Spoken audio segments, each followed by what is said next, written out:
today is not only wrong, it is obsolete. It responds to the problems of a distant era, and its intellectual assumptions are no longer applicable in present-day America. Roe has outlived its historical justification, and as a result, it will disappear into history much sooner than people expect. That is the thesis of my book, Yesterday's Law, Abortion in Modern America, which Anne so graciously showed you as well.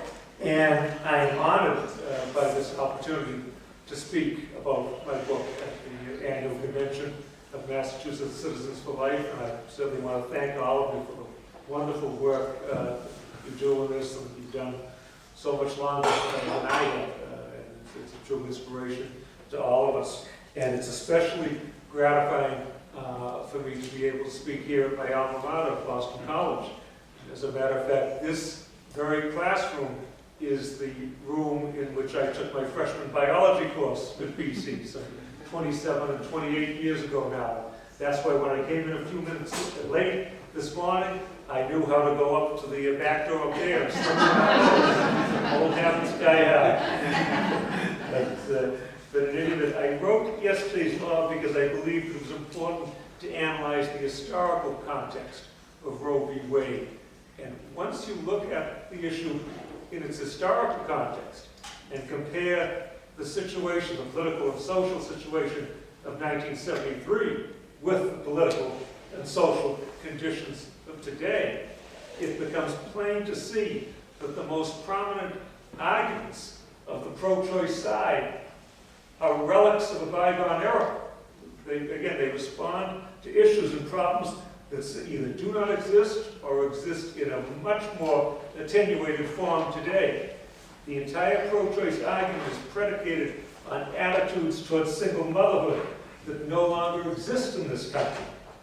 When Roe was decided in 1973, all American adults at that time were people who grew up in a time when there was a terrible stigma associated with unwed motherhood. And that was particularly true for the justices of the United States Supreme Court, given their age. The 7 justices who voted to create this abominable legal right and mandate for abortion in Roe v. Wade were men who were born between 1898 and 1915.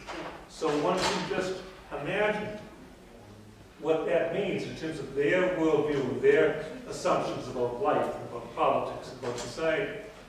These were people who grew up in a time, again, when there was a terrible stigma associated with unwed motherhood, when the entire issue of human sexuality was enveloped in a culture of shame, secrecy, repression to a large extent. They were people who grew up in a time when women were sent away, young women were sent away to convents to hide during their pregnancy. No one in the neighborhood would want to be known as an unwed mother, or a parent, or a sister, or a brother of an unwed mother.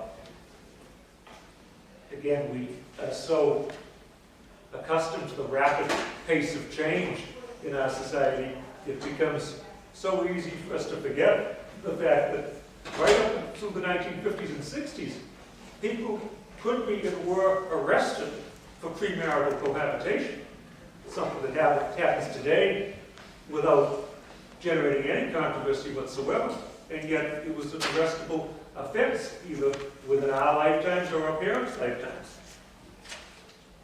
And when you consider the rapid pace of scientific change, you can see that all the premises of the pro-choice argument, the pro-choice line of reasoning, have evaporated over the years.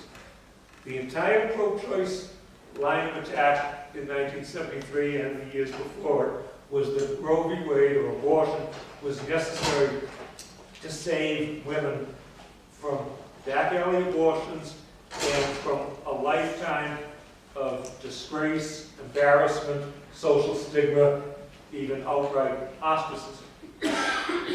Those arguments were never sufficient to overcome the sanctity of human life, in my judgment. but you could at least see, in the context of the time, why the arguments were attractive to many people, given the very real consequences that were suffered by unwed mothers in that day and age.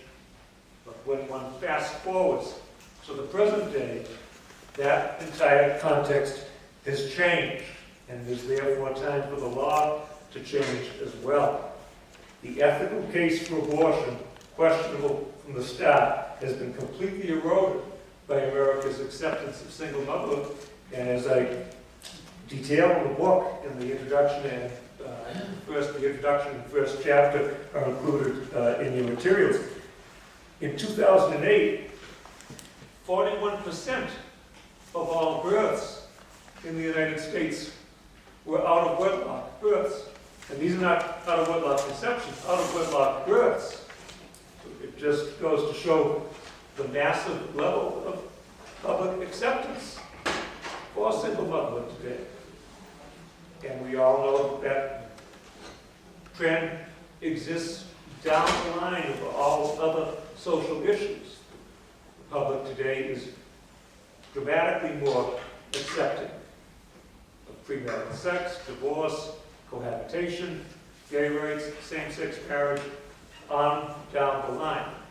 So all of the cultural assumptions that may have been valid in 1973 when the pro-choice lobby was pressing its case are no longer applicable today.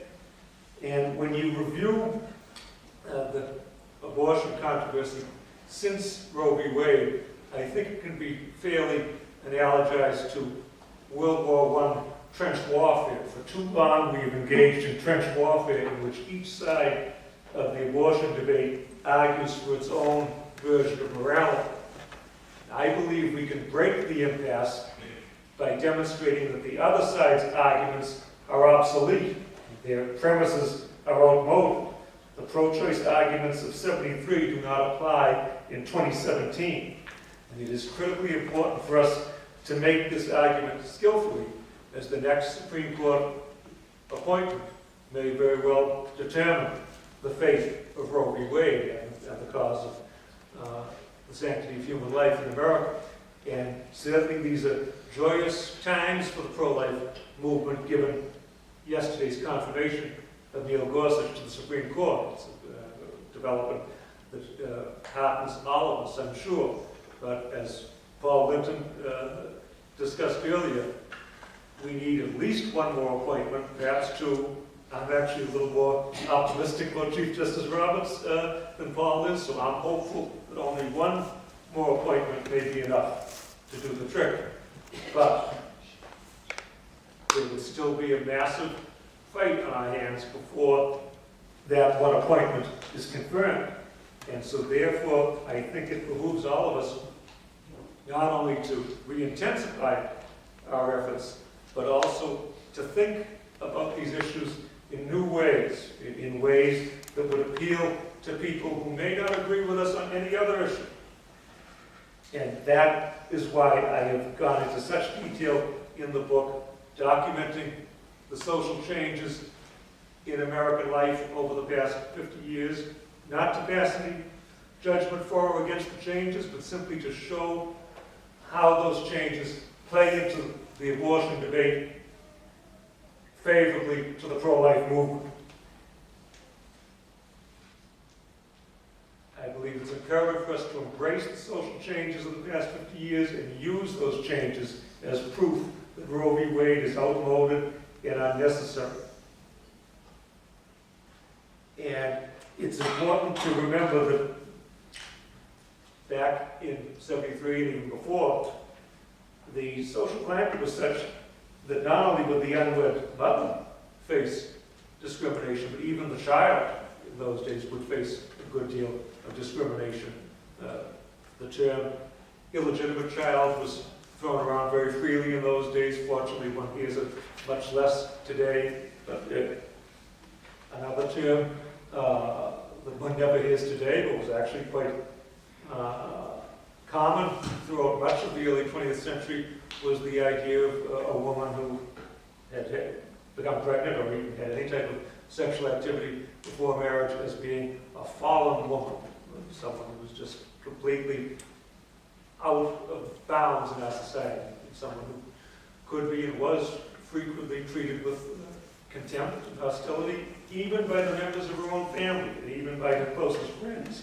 And that's the era in which the young woman was sent away to convents, the era in which some young women would have felt desperate enough to resort to back alley abortions with potentially fatal consequences. That was then, and this is now. Today, a culture of sexual repression has been replaced by a culture of sexual permissiveness and non-judgmental acceptance. And I go through the statistics in quite significant detail in my book concerning numbers provided by the Centers for Disease Control of the massive level of premarital cohabitation, premarital sexual activity in this country. And to social conservatives, these statistics may very well be a source of dismay and concern. I certainly recall Dr. McCaffrey's statistic earlier today about apparently 50% of the country currently being infected with HPV. So one may have concerns about what these statistics say of our society, but I think it's also critically important for us to be able to put those concerns aside in this context and use those statistics and use the current permissiveness and liberalism of American society to our advantage on the issue of abortion. The sexual permissiveness of modern American society is a fact that the pro-life movement can use to its own good. Today has changed dramatically from what it was in 1973, and that immediately raises the question of why American law should be stuck with a Supreme Court opinion written in 1973, and why our society should be foreclosed from using the democratic process to respond to the changes in our society. And there simply is no good answer to that. There is no reason why democracy should be disabled on that issue, on this issue. And I think that is a fact that the pro-life movement can drive home with considerable success in the public debate. And anyone willing to listen to reason on the subject should be able to reason this out simply by looking back on their own life experiences and their own family experiences. In 1950, if a person found out that a loved one was pregnant before marriage, the person's reaction would likely have been one of shock, despair, anger, even outright rejection of the loved one. Today, the reaction is joy. Today, the issue of single motherhood is simply not a big deal for the average person. And this allows us to change the terms of the debate. The pro-choice movement can no longer hide behind the pretense that abortion is necessary to save young women from back alley abortions or from a lifetime of ostracism and social stigma. Today, abortions are performed primarily as matters of convenience. And as Mr. Linton mentioned, and I believe Dr. McCaffrey mentioned as well, the Alan Guttmacher Institute, which is a pro-abortion lobby, does keep remarkably good statistics, which I draw upon extensively in the book. And they detail the reasons women cite for having abortions, and all of them, almost all of them, boil down to matters of personal convenience that have nothing to do with the usual pro-choice argument of someone in a desperate situation who needs to be saved from back alley abortions or from a lifetime of disgrace. Today, 49% of abortions are repeat abortions, a fact that the media rarely, if ever, reports on. And in my book, I go through the alarming upward trajectory in those figures. As Paul had mentioned earlier, before Roe, we had many states that had adopted the model penal code so that there were some abortions, but it was delineated with careful exceptions, such as rape, incest, danger to the mother's life or health, and genetic abnormality. Now, under that legal climate, and plus you have the other 32 states in which abortion was completely banned except for danger to the mother's life. In that legal climate, in 1970, only 3% of the abortions in America were repeat abortions. Once Roe v. Wade was established, the number began a dramatic climb. It's detailed in the book. I think the first jump was to about 21% in 1974. Then it kept rapidly escalating to the point where it is now 49%. It's been holding steady at that rate, I think, back to the 1980s. So we have essentially 1/2 of all abortions performed on someone who has already had an abortion. And when the average American learns that half of all abortions are repeat abortions, the political ramifications will be decisively in our favor. The average American is not going to fight passionately for the right to have multiple abortions. The enthusiasm gap will be in our favor. The battles will be hard fought, but the opportunities will be exhilarating. We can achieve the goal of overturning Roe v. Wade before its 50th anniversary in 2023. That's the objective I set out in the book, and I firmly believe that it is achievable, provided that we win the next 1 or 2 Supreme Court confirmation battles. Now, but in order to do so, we need to build coalitions with people who may not agree with us on any other issue. Senator Paul Saunders famously said that you never know where your next coalition is coming from. And that is a principle that we should keep in the forefront of our minds. We should guard against a culture war mentality in which we only talk to people who already agree with us. In the legal profession, when we prepare for trial, we analyze the factual disputes in our cases, and we try to identify what we call the facts beyond change, the facts that we are stuck with in our cases, for better or worse. The sexual permissiveness of contemporary American society is a fact beyond change. Certainly it's not going to change anytime soon. And that, therefore, it is critically important for us to use that fact to our advantage in the abortion debate, to use it to show that the pro-choice argument has become outmoded as a result of the last 50 years of social change. As touched upon earlier by Attorney Linton, during the past 50 years, the polling data shows the American people have become more liberal on virtually every other social issue, ranging from premarital sex, divorce, gay rights, same-sex marriage, every issue except one, abortion. Opposition to abortion has actually increased since Roe v. Wade, as we were discussing in the breakout sessions. The younger generation today tends to be even more pro-life than the older generation. And that is the trend that we must capitalize on. And I've seen this not only through analyzing the literature, but even in my own conversations about politics with people who may agree or disagree with me on the issue. Many people who call themselves pro-choice will acknowledge that there is a human life involved, or will say that they are against second trimester abortions. In some of the polls that I mentioned in the book, actually a majority of people who self-identify as pro-choice will also say that they're against second trimester abortions. So there is so much room for discussion and coalition building when this issue is restored to the democratic process. However, we will accomplish nothing if we tell people that this is a package deal and that this is a culture war in which we want to reverse the sexual revolution and restore the social and sexual mores of the 1950s. Moderate voters will refuse to even listen to that type of argument.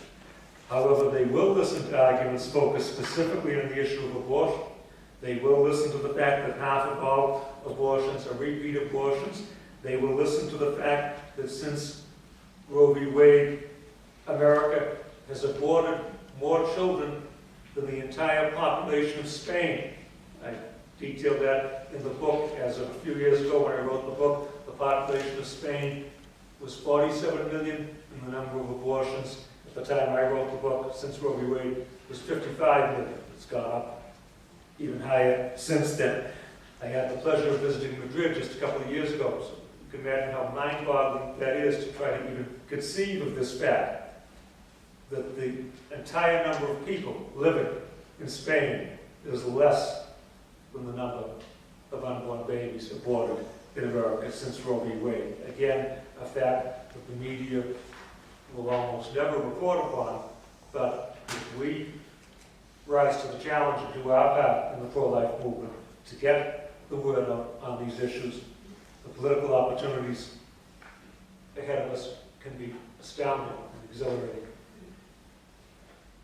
In the 1980s, the pro-abortion protesters, I remember seeing many such events in Boston. They used to brandish coat hangers and talk about back alley abortions. That will not work in 2017 when single motherhood is commonplace. Times have changed, and it is time for the law to change as well. Time has passed by the pro-abortion lobby. They offer a solution to a problem that no longer exists. Their arguments are outmoded, obsolete, and irrelevant. I hope and believe that by pressing our advantage on these issues, we can win the next Supreme Court fight and overturn Roe v. Wade by 2023. Thank you.